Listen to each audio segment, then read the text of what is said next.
శ్రీ గురుభ్యో నమః. శ్రీ మహాగణాధిపతే నమః. శ్రీ మాత్రే నమః. Welcome back to Mihiravani YouTube channel. మీ డాక్టర్ సుందరి ప్రేక్షకులకు నమస్కారం. 10/9/2024 విశేషం ఏంటి? ఈరోజు పంచాంగం ఎలా ఉండబోతుంది? సమయాలు ఎలా ఉన్నాయి? ఈరోజు 27 నక్షత్రాల వారికి ఏ నక్షత్రాల వారికి అనుకూలంగా ఉంది? ఎటువంటి పనులు చేయవచ్చు? ప్రతికూల పరిస్థితుల నక్షత్రాల వారు ఎటువంటి దానాలు చేసుకోవాలి? ముఖ్యంగా ఈరోజు మనం ఎటువంటి మంత్రాన్ని జపించుకుంటే గనక మంచి కలుగుతుంది, ఈరోజు ఏ పనులు చేయవచ్చు అని అనేక విషయాలు మనం ఇప్పుడు ఈ వీడియోలో తెలుసుకోబోతున్నాం. ముఖ్యంగా 10/9/2024 మంగళవారం విశేషం ఏంటి అంటే అముక్తాభరణ సప్తమి. అంటే ఈ రోజు గనక ఎవరైనా సరే సూర్యారాధన చేసుకుంటే గనక చాలా మంచి ఫలితాలు వస్తాయి. అలాగే సూర్యోదయానికి ముందే స్నానం చేసి సూర్యునికి అర్ఘ్యం వదలటం వల్ల కూడా ఆరోగ్యంగా ఉండగలుగుతారు. ఇక ఈ రోజు మనం పంచాంగం శుభ సమయాలు తెలుసుకుంటే కనుక క్రోధీనామ సంవత్సరం, దక్షిణాయనం, వర్ష ఋతువు, సెప్టెంబర్ 10, 2024 మంగళవారం. సూర్యోదయం 6:07, సూర్యాస్తమయం 6:18. శుక్లపక్షం సప్తమి తిథి రాత్రి 10:12 దాకా ఉంది. తదుపరి అష్టమి. నక్షత్రం అనురాధ నక్షత్రం రాత్రి 8:04 దాకా. తదుపరి జ్యేష్ఠ. నిష్కంభ యోగం, గరిజకరణం. రాహుకాలం మధ్యాహ్నం 3:15 నుండి 4:45 దాకా. యమగండ కాలం 9:10 నుండి ఉదయం 10:41 దాకా. వర్జ్యం అర్ధరాత్రి 1:58 నుండి 3:39 దాకా. గుళిక కాలం మధ్యాహ్నం 12:12 నుండి 1:44 దాకా. దుర్ముహూర్తం ఉదయం 8:33 నుండి 9:22 దాకా మరియు రాత్రి 11:02 నుండి 11:49 దాకా. ఈరోజు మనం బ్రాహ్మీ ముహూర్తం తెల్లవారుజాము 4:31 నుండి 5:19 దాకా. అమృత కాలం 8:48 నుండి 10:32 దాకా. అభిజిత్ ముహూర్తం మధ్యాహ్నం 11:48 నుండి 12:37 దాకా. అమృత కాల సమయంలో ఎవరైనా ఔషధాలు కొత్తగా మందులు తీసుకునేవారు కానీ మందులు కానీ తీసుకునే వల్ల అమృతంలా పనిచేసి తొందరగా ఆరోగ్యం కుదుట పడుతుంది. అలాగే బ్రాహ్మీ ముహూర్తంలో చేసే దైవారాధన చాలా ఉత్తమమైన ఫలితాలు ఇస్తుంది. ప్రయాణాలకు వెళ్ళదలుచుకున్న వారు ఎటువంటి పనులైనా సరే ముఖ్య శుభకార్యాలు అభిజిత్ ముహూర్తంలో చేయటం వలన తిదివార దోషాలు ఉన్నా కూడా తొలగిపోయి శుభప్రదంగా జరుగుతుంది. అలాగే వర్జ్యం, రాహుకాలం, దుర్ముహూర్తం, యమగండ కాలాన్ని వదిలివేసి మిగిలిన సమయాల్లో మనం మంచి కార్యక్రమాలు చేసుకోవచ్చు. అలాగే ఈరోజు మనం 25 నక్షత్రాలకు తారాబలం చూస్తే ముఖ్యంగా ఈ రోజు పుష్యమి, అనురాధ, ఉత్తరాభాద్ర వాళ్ళకి జన్మతార అవుతుంది.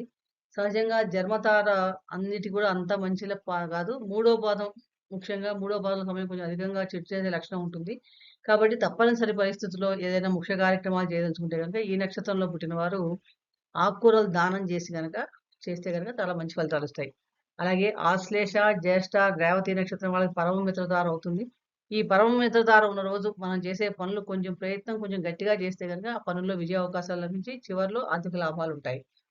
అశ్విని, మఖ, మూల నక్షత్రాలకు మిత్రతార అవుతుంది. మిత్రతార అన్నది అన్ని శుభకార్యాలకు కూడా చక్కగా పనికొస్తుంది. ముఖ్యంగా ఏ పనైనా చేసేటప్పుడు మీకు ఈ రోజు ఊహించని శుభ ఫలితాలు కూడా కలగడానికి అవకాశాలు ఎక్కువ ఉంటాయి. భరణి, పుబ్బ, పూర్వాషాఢ వాళ్ళకి నైధన తార అవుతుంది. ఈ నైధన తార అన్నది అసలు మంచి ఏ శుభకార్యానికి కూడా అనుకూలం కాదు. వీలైనంత వరకు ఈ రోజు ఎవరితోనూ కూడా ఎక్కువగా మనం కలహాలకు దూరంగా ఉండడం, శుభకార్యాలు చేయకుండా ఉండడం, ప్రయాణాలు చేయకుండా ఉంటే మంచిది. ఎందుకంటే అనవసరమైన ఖర్చు, కష్టము, ఆర్థిక నష్టాలు ఉండే అవకాశాలు ఉన్నాయి కాబట్టి ఇలాంటి వాటిని కొంచెం మనం అవాయిడ్ చేస్తే మంచిది. అత్యవసర పరిస్థితులు చేయాల్సి వస్తే గనక నువ్వులతో కూడిన బంగారాన్ని దానం చేయటం వలన ఆ దోష పరిహారం జరగడానికి అవకాశం ఉంది. కృత్తిక, ఉత్తరాషాఢ వాళ్ళకి సాధన తార అవుతుంది. ఈ సాధన తార రోజు ఎవరైనా సరే కొత్త మంత్రాన్ని జపించడం గాని, మంత్రసిద్ధి పొందడానికి చాలా అనుకూలంగా ఉంటుంది. అలాగే అన్ని రకాల పనులకు కూడా శుభ ఫలితాలిచ్చి కార్యసిద్ధిని కూడా ఇస్తుంది. రోహిణి, హస్త, శ్రవణ నక్షత్రం వాళ్ళకి ప్రత్యక్ష తార అవుతుంది. ఈ ప్రత్యక్ష తార ముఖ్యంగా 4వ పాదం సమయంలో మనకు అంత మంచిది కాదు. దీనివల్ల ఏంటంటే ప్రయాణాలు కొన్ని ప్రమాదాలు జరగడం గానీ, వ్యాపార సంబంధమైన విషయాల్లో కొంచెం నష్టాలు రావడం ఉన్న అవకాశం ఉంది కాబట్టి వీళ్ళేదో కొత్త వ్యాపారాలు లాంటివి మనం ప్రారంభించకుండా మంచిది. తప్పనిసరి పరిస్థితిలో ప్రారంభించదలుచుకుంటే గనుక ఉప్పును దానం చేసి స్టార్ట్ చేస్తే గనుక కొంచెం దోష పరిహారం జరుగుతుంది. మృగశిర, చిత్త, ధనిష్ట వాళ్ళకి క్షేమతార అవుతుంది. ఈ క్షేమతార అన్నది ఈరోజు ఈ నక్షత్రాలకు చాలా అనుకూలంగా ఉంటుంది. ముఖ్యంగా ప్రయాణాలు చేయడానికి గాని, దూర ప్రయాణాలు వెళ్ళదలుచుకున్న వాళ్ళకి బావుంటుంది. అలాగే చికిత్సకి అంటే వైద్య సహాయం గాని, ఆపరేషన్స్ గాని చేసుకుంటానికి కూడా చాలా మంచి ఫలితాలనిస్తుంది. ఆరుద్ర, స్వాతి, శతభిషం వాళ్ళకి విపత్తార అవుతుంది. ఈ విపత్తారకి అధిపతి రాహువు కొంచెం విభేదాలు అంటే మనం ఏ పని మొదలుపెట్టినా కూడా కొంచెం పూర్తి కాకపోవటం, దానిలో అనవసరంగా డిస్ప్యూట్స్ రావటం ఇలాంటివి వస్తాయి కాబట్టి తప్పనిసరి పరిస్థితుల్లో శుభకార్యాలు చేయవస్తే గనుక బెల్లం దానం చేసి ఆ పనిని మొదలెడితే గనుక దోష పరిహారం జరుగుతుంది. అలాగే విశాఖ, పునర్వసు, పూర్వభాద్ర నక్షత్రాలకు సంపత్తారవుతుంది. సంపత్తారన్నప్పుడు ఆర్థిక సంబంధమైన వ్యవహారాలు అంటే ఏదైనా బ్యాంక్ పనులు చేయటం కానీ, లేదా డిపాజిట్స్ చేసుకోవడం గానీ, వ్యాపార సంబంధమైన విషయాలకు కానీ, వీటన్నిటికి కూడా చాలా అనుకూలంగా ఉంటుంది. దానికి బుధుడు అధిపతి. కాబట్టి కార్యానుకూలత కూడా చాలా బావుంటుందని చెప్పొచ్చు.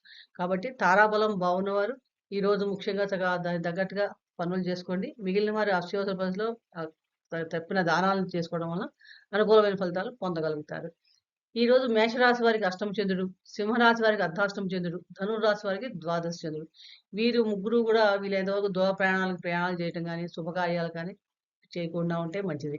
ఈరోజు మకర రాశి వారికి ఘాతవారం. అంటే ఈ ఘాతవారం రోజు ఏంటంటే ఏమన్నా కొత్త వస్తువులు ధరించడం గాని, ఆభరణాలు గాని, నూతన వాహనాలు మొదటిసారిగా మనం వాహనాలు కొనుక్కొని వాడటం గాని, నూతన గృహప్రవేశాలు చేయడం గాని, దూర ప్రయాణాలు చేయడం గాని అంత మంచిది కాదు. తప్పనిసరి పరిస్థితుల్లో బయలుదేరాలి. ఇంక మాకు ఆప్షన్ లేదు. ఈ రోజే చెయ్యాలి. మేము అనుకునే వాళ్ళ మటుకు ఏదైనా ఆహారం తీసుకొని బయలుదేరటం వల్ల మంచి ఫలితాలనిస్తుంది. ముఖ్యంగా ఈరోజు చంద్రబలం ఎందుకంటే చంద్రో మనసో జాతక అన్నారు కాబట్టి ఎవరికైనా సరే చంద్రబలం బావుంటే గనక అన్ని కార్యక్రమాలు అనుకూలమైన ఫలితాలొస్తాయి. చంద్రబలం ఉన్న రాశులు మనం చూస్తే గనక వృశ్చిక రాశి, ధనుర్రాశి, మకర, కుంభ, మీన, వృషభ, కర్కాటక, సింహ, కన్యా రాశి వారికి చంద్రబలం కలిగి ఉన్నారు. ఈరోజు మనకి మంగళవారం. మంగళవారం నాడు మనం సహజంగా ఎటువంటి రుణాలు చేయకుండా ఉంటే మంచిది వారం ప్రకారం. ఎటువంటి అప్పులు తీసుకొని ఉండుంటే గనక ఆల్రెడీ కొంత అప్పు తీరిస్తే గనక ఆ అప్పులు తొందరగా తీరిపోతాయి. అలాగే ఈరోజు ఎవరికైనా కోర్టు సంబంధమైన వ్యవహారాలు గాని, లిటిగేషన్స్ వ్యవహారాల్లో గాని, ఇలాంటి వాటిలో ఎవరైనా ఉన్నవాళ్ళు ఈరోజు సుబ్రహ్మణ్య స్వామికి 27 లవంగాలు మనం ఏలకులతో మాల చేసి సమర్పించడం వల్ల సుబ్రహ్మణ్య స్వామి ఆ కోర్టు విషయాల్లో గూడా మనకి అనుకూలత పెరుగుతుంది. అలాగే మంగళవారం రోజు ముఖ్యంగా మనకి సుబ్రహ్మణ్య స్వామి ఆరాధన చేయటం వల్ల చాలా మంచి ఫలితాలు కలుగుతాయి. ఈరోజు మనం చదవవలసిన మంత్రం ధరణీ గర్భ సంభూతం విద్యుత్కాంతి సమప్రభం కుమారం శక్తిహస్తం తం మంగళం ప్రణమామ్యహం అనే ఈ మంత్రాన్ని వీలైన సార్లు చదువుకోవడం వల్ల ఆ కుజగ్రహ సంబంధమైన దోషాలు తొలగి అనుకూలతమైన పెరగటానికి అవకాశం ఎక్కువగా ఉంది. అలాగే ఏదైనా ముఖ్యమైన పనులు మీరు ఏదైనా పని మీద వెళ్ళేటప్పుడు ముఖ్యంగా ఈరోజు డార్క్ రెడ్ అంటే బ్లడ్ రెడ్ కలర్ అంటాం కదా! అలాంటి కలర్ క్లాత్‌ని ధరించి గనక వేసుకొస్తే గనక మనకి జరిగే విషయాలు అదృష్టం విషయాల్లో కొంచెం మంచి పెరుగుదల కనిపించడానికి అవకాశం ఎక్కువగా ఉంది. ఇదండి ఈరోజు మనం శుభాశుభ సమయాలు, చారాబలం, చంద్రబలం, చదవవలసిన మంత్రం ఇవన్నీ గూడా. ఈ వీడియో మీకు నచ్చినట్టయితే లైక్ చేయండి, షేర్ చేయండి, సబ్స్క్రైబ్ చేసుకోకపోతే సబ్స్క్రైబ్ చేసుకోండి. ప్రతిరోజు గూడా మరింత ఆసక్తికరమైన విషయాలు మీకు తెలియజేయాలంటే మా ఛానెల్‌ని సబ్స్క్రైబ్ చేసి, ఆ పక్కన ఉన్న బెల్ బటన్ క్లిక్ చేయటం వల్ల మేము ఎప్పటికప్పుడు పెట్టే ఆ వీడియోస్ అన్నీ గూడా మీకు తక్షణం అందడానికి అవకాశం ఎక్కువగా ఉంది. అలాగే ఎవరైనా సరే వ్యక్తిగత జాతకాలని సంప్రదించదలుచుకుంటే గనక 8585903475కి ఫోను చేసి అపాయింట్‌మెంట్ బుక్ చేసుకోండి. మరొక ఆసక్తికర విషయం గురించి మరొక వీడియోలో తెలుసుకుందాం. సర్వే జనా సుఖినో భవంతు. శుభం భూయాత్.